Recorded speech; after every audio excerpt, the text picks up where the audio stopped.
Everybody, it's MLive's Nick Baumgardner here, live in New Jersey actually today. It's Friday night, we're here in New Jersey, excuse me, in advance of tomorrow's Michigan-Rutgers game, 7 p.m. kick on BTN. I know I normally get to the mailbag on Fridays, Friday mornings. I apologize for that, we delayed it to Saturday.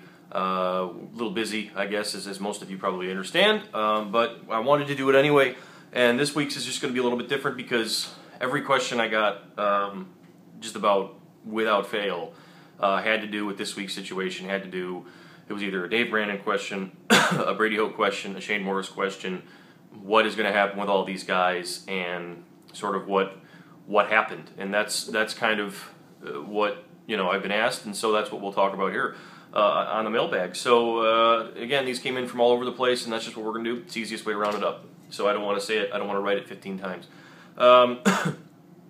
Basically, as we know, without completely rehashing everything, but you kind of have to go back and look. Saturday's game, Shane Morris situation, obviously he's limping around. We know he has a high ankle sprain. We know he's left in the football game too long. We know he doesn't come out in time. He takes a hit to the head, an illegal hit, it seems. It was never really flagged for targeting, even though it looked like it was. So that happens, and then this melee begins, and basically why I think it sort of spiraled here. Number one, Brady Hoke's sideline made a mistake, a bad mistake. Not just him, the medical staff, everybody else, and the organization down there was poor. So period. That's absolutely not good. And Michigan has made adjustments to the way they are going to have people on the field. The medical staff on the field will wear headsets. And they will be wired to medical personnel in the press box, who will also be on the lookout for anything that happens. Dave Brandon said that Brady Hoke is not going to be required to do that.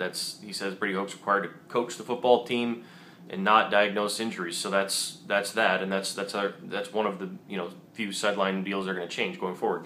As far as Hoke's concerned, obviously the organization needs to get better.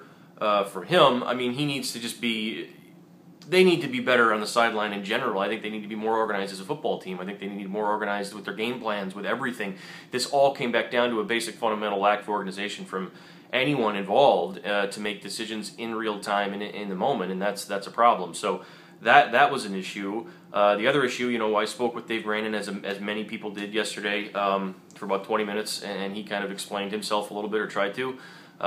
Basically admitted that whether it was he wouldn't go as far as saying he hung his coach out to dry. He said that was never his intent. However, that's exactly what happened. So at the end of the day, here's what we have. We have a situation where Michigan's sideline screwed up something with a concussion that was pretty serious, and that needed to be addressed. And it took forever, but it was. And if these changes they're making help the future of, helping get kids out of the game earlier and everything else, and if that's something that helps players stay safe, then I think that's an absolute victory. It should have never happened in the first place, but at this point all you can do is try to get better, and I think Michigan's doing that. So that's number one. Number two, the other fallout from this is that you have now seemingly, whether you meant to do it or not, you have an athletic director here who rolled his coach, rolled him over, and just left him there, and that's. Brady Hoke would not admit it. He would not come out and say this week that he felt that he was sort of hung out to dry. He wouldn't do any of it. He wouldn't play any of that game. He kept the company line. He took the high road. Did it so some of this would calm down, I think, and did it for his team, did it for his players, didn't do it for anybody else. So that's that. But on the surface, what this appears to be now is a situation where you have an athletic director who did, in fact. The miscommunication was so bad across the board, and the execution PR-wise was so bad across the board, and he admitted his mistake, that now the perception is going to be, in my mind, if Dave Brandon does in fact fire Brady Hoke at the end of the season, and if he is in fact still the athletic director and allowed to hire a new coach, I think the first question any prospective coach would ask Dave Brandon in an interview, or one of the first, or it would be asked anyway somewhere along the line, is, are you going to do the same thing to me if a crisis ever happens? Are you going to leave me hanging? Because why would you want to come and work in a place where that's even remotely possible. Nobody would want that. And that's a problem, and that looks really bad right now for Dave Brandon, among other things that people are frustrated about. That, to me, is the real kicker of that's not going anywhere, and that, whether you meant to do it or not, it happened, and that's a problem. So that's bad. Obviously, we know that.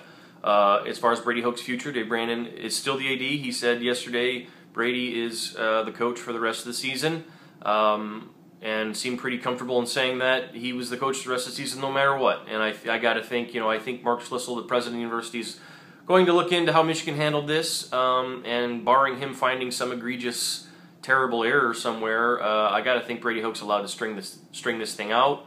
If they can't turn it around, then obviously, they finish with a losing record, then obviously I think that's the end for him. If they can turn it around, then things get pretty interesting. But given what we've seen on the football field, I don't know how you turn it around. So that's that. As far as Dave Brandon's concerned, Mark Schlissel also has to make a decision here, and I'm not sure. I think it's got to be pretty quick. He's either got to say to himself, or publicly, but probably to himself at least, Dave Brandon's my AD, or he's not, and that's that. So you have a football coach who's on the rocks. If you also have an athletic director who's on the rocks, the timing of this becomes really, really dicey. And though Dave Brandon says he's not fearful of losing his job, he has no plans to resign through any of this. People are frustrated. He understands that. He wants to try to fix some of those errors. He admitted to some of that yesterday. I talked to him about the perception that he's all about money, and he's more about money than he is about running an athletic community.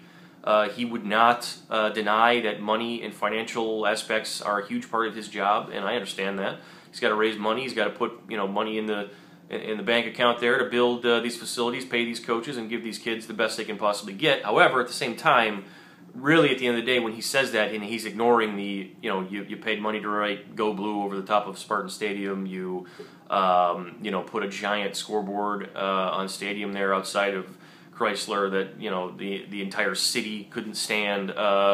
Just several jetpack guy. From that to the constant flyovers to the weird Beyonce halftime. I mean, all this crazy stuff. People don't really like it. It doesn't seem, and if they do, then they're not telling me. So, I mean, if they do, I haven't heard from them. But anyway, he responded to that by saying he's got to do his job financially, but he's also got to uphold these traditions and have a better relationship with the students and a better relationship with his fans, because I don't think that that's there. I think it's very fractured.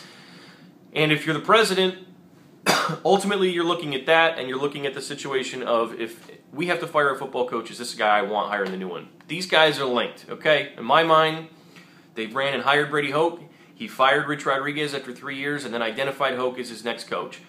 Brady Hoke was given absolutely every opportunity to succeed here. There is no one else in this country that was allowed more resources and allowed more support from everyone involved up until this week, more or less.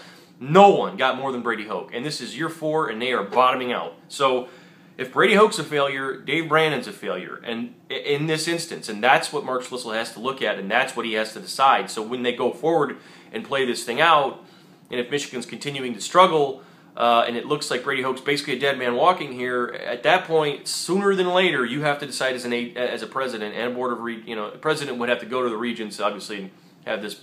You have to decide, is this AD the guy you're rolling with? Because if Brady can't turn it around and pull this out of the fire and fix all this, and they mess up the next one, boy oh boy, I mean, you're really in a pickle then, because now you've done this transition here twice, in 7 years. And you're gonna, you thought you got set back before, you're gonna get set back even further this time. It's gonna hurt recruiting, it's gonna hurt future recruiting. You could lose players on your roster. Obviously, it's no fun.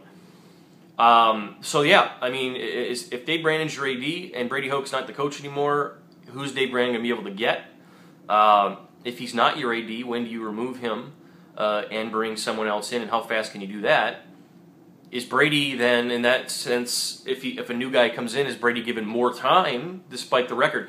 This is a very interesting, sticky, weird spot that this football program is in, and it's not favorable. It's a really rough spot. A lot of this is self-inflicted. A lot of this is brought upon them. They brought this upon themselves. And how Michigan handles this moving forward, boy, oh boy, it'll be interesting. And it'll be interesting starting tomorrow at Rutgers. I'll be there for the game.